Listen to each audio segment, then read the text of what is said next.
Relief. I hate this stupid sport. This thumbnail for the round 12 review is the perfect symbolic picture to describe Collingwood against the Western Bulldogs.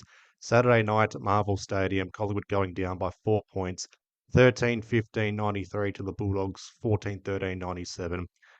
Damn good game, to be honest, for 4 quarters. It was a game where realistically, we should have been blown away either in the first quarter, second quarter, or third quarter.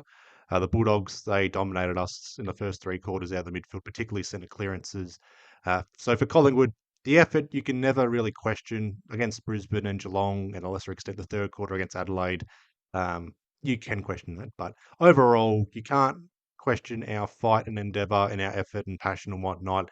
And that was there in this game. We took it to the Bulldogs, and it sounds weird to say that because it was 9th v 10th, and it really shouldn't have come down to this. And for us, and from my previous video, will the real Collingwood please stand up? Well, we lost this game, and I'm content. I am satisfied with where Collingwood's at right now. And it sounds weird to say that. Let me explain.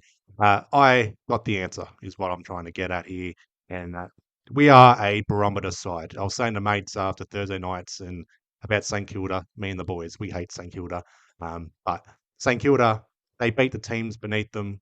They lose to teams above them. Hence why I call St Kilda the barometer side of the AFL. However, maybe we are the barometer side as well. Maybe it's going to come down in round 24 between Collingwood and St Kilda for that final spot in the wildcard round.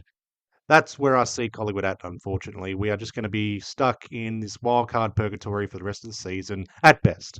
At absolute best. Melbourne, King's birthday next week. What a missed opportunity this could have been regarding ladder positions. Had we won this game, 6th v 7th or 6th v 8th, we could have played for a spot in the top 6 heading into our bye. Now we have to beat Melbourne to stay in the wildcard spot, wildcard purgatory. Otherwise, we lose, and also other buys throughout the next few weeks, next month, and a bit. We'll be somewhere between like 9th to 12th, 9th to 13th, or whatever. And that's where we're at, unfortunately. We're not a ha-ha team, we're an almost team. We are that side. You beat us, you're good. You don't beat us, you're not good. And we've got to try and figure things out. We can't just play this lackadaisical, sort of just middle of the road sort of shit. We need a proper identity. We need something that sticks out as a sore thumb to others and a point of difference for us. We need to evolve, all right? We need to evolve. These new ruck rules, this need for speed in 2026, it's there, it's evident. We show this from time to time, yet we don't display it on a full, consistent basis. This is what's pissing me off about these sort of performances is we can perform well in certain games, and then the following week we decide we're going to do something completely different, all right? We feel like an anti-establishment side where this evolving of the game sort of thing, where it's no longer about contested possessions and whatnot, it's more about the outside game, the speed and the flow of it. We're playing this sort of, we're going to do the opposite of that. And I'm sorry, but it's just not going to work. And it's going to come to a point, a tipping point, where we're going to get flogged by 10 plus goals for us to realize, hey, wait a second, we need to change things. We need to evolve. We need to tinker around a bit. So that's what I'm waiting on in 2026. That sort of performance where we get thumped so badly that Craig McRae's shivering in the shower, thinking about what he has to do going forward. Another thing that pisses me off, though, the Mandela effect is in full effect right now. We were 13 wins, 3 losses after 2023 in games decided by 6 games or less. Now we sit here since the start of 2024, 10 wins, 8 losses, and 3 draws. 21 games decided by 6 points or less, and our winning rate is under 50% now. Under 50% in close games. And another thing that pisses me off is we don't beat good sides in close games anymore. We only beat the bottom teams in close games. Some of them have been decided off their own boot as well. So we get lucky in these sort of close games. So yeah, what we have done to sell our souls for this right now, this is why I hate this stupid sport right now. Stupid suffering, succotash, stupid sport right now, man. We got the flag. We got all those close wins sort of thing. We plucked wins out of our ass in 2022. Got the win by 4 points in 2023. And here we are now. We are suffering the consequences of it, I guess. But man, it's something to really look into. Those close wins in 2022, 2023, they weren't flukes. And these losses, these close losses, they're not flukes either. But just getting back to this game against the Bulldogs, they were the better side for 4 quarters. Just like the VFL, we had a decent start, first 5-10 minutes, got the lead early on, and then the Dogs got in front, and we were just chasing tail for 4 quarters, and we only have ourselves to blame. The first quarter, we were only down by 7 points, yet we should have been down by a whole lot more. The Dogs destroying us in centre clearances, 7-1. The Dogs, when they get their centre clearances, they're so direct heading inside 50. We have to chop and change and move around for our centre clearances before we go forward. And when the Dogs have it in the back line, they find 2 kicks straight out of back 50 to the half-back flank, uncontested marks. Then they can go long. They're out of no pressure. That's what I'm trying to get at. For us, we just go long straight away. Like we just invite pressure because of it. The second quarter was much better. We lost the second quarter, but I didn't mind our ability to control the footy, just control the tempo, chip it forward, sort of thing. We lost the third quarter, and we worked our asses off early third quarter, where we chipped away. And we had the formula to get back into the game, to get in front as well. And then the Dogs started to kick away yet again. Got out to 24 points, close to 3-quarter time. And I said in my keys to victory for the round 12 preview, I didn't want to see the opposition get quick responses. For us, it didn't occur here, thankfully. There were times where the Dogs should have got the quick response. Thankfully, they were failing to convert. However, we would get like 2 or 3 goals in a row. Then the Dogs would get 2 or 3 goals in a row. It's like all this hard work for nothing. I was just waiting for the Bulldogs to kick away and just get that 5+ goal win in the end. But again, thankful for Collingwood's effort towards the end. It was a bit of a cock tease and blue balls in the final quarter. Much better final quarter performance. And this is what pisses me off as well, is we played such a fast, direct game. Something, had we played this sort of performance or this type of game for 4 quarters, we probably could have won this game. So to sit here losing on a Sunday morning, knowing that what we can dish up and our best can absolutely match it with the absolute best, and the fact that we don't display it so often, so consistently against the top sides, the better sides, we only have ourselves to blame, and we get what we deserve right now. We are hanging on side in ninth or 10th spot, and most likely going to drop out of the top 10 by the end of this round or end of next round or after the bye. When we return from the bye, we'll probably be outside the top 10, and we've got to figure out something to get back into the season to try and salvage what's left. But I'll just get into the team stats for this game. Disposals, we were plus 59, and that's off the back of our second and third quarters where we were just chipping it around, holding the tempo sort of thing. That was why the Dogs couldn't kick away as well. Just our failing to convert inside 50 and take our set shots, again, killing us. -7 for contested possessions. The hitouts, bloody hitouts, man. -15, Tim English and Rory Lobb up against Darcy Cameron. Darcy Cameron only. I know people are going to say we should have had Dan McStay or someone as a proper backup ruck. Dan McStay is not a backup ruck. Jack Buller is not a backup ruck. Ned fucking Long is not a backup ruck. Darcy Moore is not a backup ruck.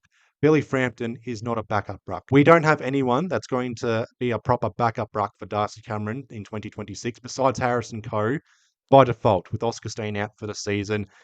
It's a science. You can't just pluck a random tall player into the ruck for a pinch hitting role.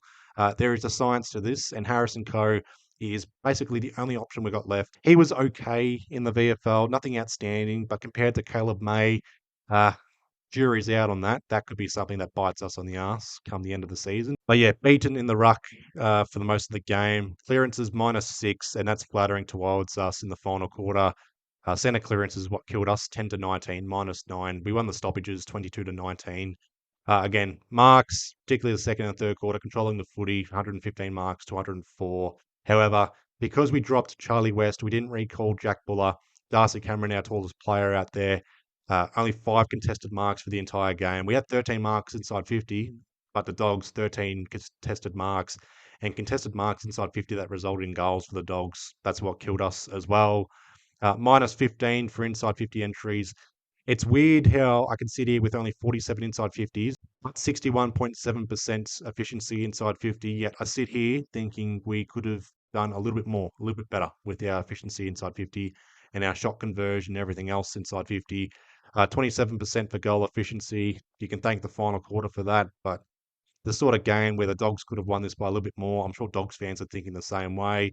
And here we are sitting, fucking hell, we could have played a little bit better. Had we played that final quarter a little bit more, or just something like that in the first, second, or third quarter, we'd be sitting here with a different result and a much better performance for Collingwood. So week by week, we're making all these changes. Most of it's been forced, so I can't fault Fly for that. But for King's birthday, I don't want to see a whole bunch of changes for this one. We don't have any injuries reportedly coming out of this one. We'll wait for scans in the next 24, 48 hours to see if anyone's injured all of a sudden. But the only change I'd make, and people may not like this, but for Harrison Coe, who had an okay game, nothing that stood out for me that made me think, all right, you got to play senior footy. Mitch Podacki played a much better game compared to someone like Harrison Coe, just failing to convert himself for his set shots against the Footscray Bulldogs in the VFL. But someone like Harrison Coe who plays that backup ruck role and can rest down forward as well. We need that height down forward. So that's why I'd consider Harrison Coe, and that's the only selection change I'd make. I don't want to see 3, 4, 5 changes yet again. We need a stable best 23. That's another factor. We need consistency, and it starts with our selection, all right? Selection integrity starting to become a big issue for us. But look, whenever I do the preview to the King's birthday clash, and maybe I'll have videos throughout the week, I'll justify why I just want one change for King's birthday. Just getting to the player stats, and I thought let's mention some positives, and it starts with 5 of our best players, for me at least. My top 5 Collingwood players against the Bulldogs here. Jordan De Goey, a man possessed against the Bulldogs, 30 disposals, kicked a goal, 19 score involvements, 9 inside 50 entries, 4 clearances, 10 marks, 541 metres gained. I'm thankful for Jordan De Goey. His body's holding up well. Consistent footy for once, not just good first quarters and tapering off. He has good first quarters and he's finishing games very well. So that's good to see. I'm hoping Jordan De Goey's body holds up and I hope he gets to 200 games this year for us. Nick Dacos, 37 disposals, 12 contested possessions, a goal, 5 clearances, 6 inside 50 entries, 6 score involvements. Yeah, whatever. It's Nick Dacos. Bontempelli had a good game as well. Yeah, that's all I can say on that, to be honest. I just wish Josh Dacos, man. I just wish Josh Dacos was playing this good as well. It's just Nick Dacos playing well, and Josh Dacos, he's just floundering right now, unfortunately. Scott Pendlebury, 33 disposals, 11 contested possessions, 6 clearances, 8 score involvements, 3 inside 50 entries. Not bad for SP434. Jeremy Howe, Braden Maynard in the back line, just their experience, their leadership stood out for me here. Jeremy Howe, 22 disposals, 91% disposal efficiency, 7 marks, 9 intercepts. Tried to make things happen from the back line. Braden Maynard, 23 disposals, 9 of those contested, 9 marks, 8 intercepts. There are other players as well, guys like Houston and Schultz who had good games, but not in my top 5, and I expect a little bit more sort of thing. Not trying to be harsh on them. Someone like Darcy Cameron, overall had a good game, but compared to Tim English and Rory Lobb, no. Good game. English Lob had better, great games. So just stuff like that sticks out for me. Memory kicks 3 goals. He won't get dropped. And then you've got everyone else who just has okay games, serviceable games. We need a little bit more sort of thing. We need to squeeze that fucking lemon to get us over the line. But look, I'll wrap up this video here. I don't really have a lot more to say. It's close to 9 a.m. here on a Sunday morning. Want to get this recording done, upload it, then just move on to the next one.